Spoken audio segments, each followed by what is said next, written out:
দুটো জাহান্নামের আগুনের জোতা পুড়িয়ে দেয়া হবে। ওই আগুনের উত্তাপে তার মাথার মগজগুলো ভাতের মারের মতো টপ টপ টপ টপ করে বেয়ে বেয়ে পড়বে।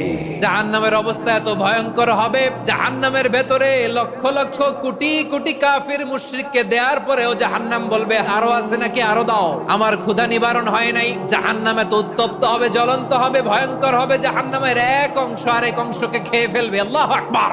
ফেরেশতারাও টালমাটাল হয়ে যাবে। জাহান্নামের রক্ষী ফেরেশতারা কি করবে তারা নিজেরাও বুঝতে পারবে না। কোটি কোটি মুশরিক কাফিরদেরকে জাহান্নামে নিক্ষেপ করার পরেও জাহান্নাম ঠান্ডা হবে না, শান্ত হবে না, বলবে হাল মিন মাজিদ, আরো আছে নাকি, আরো দাও।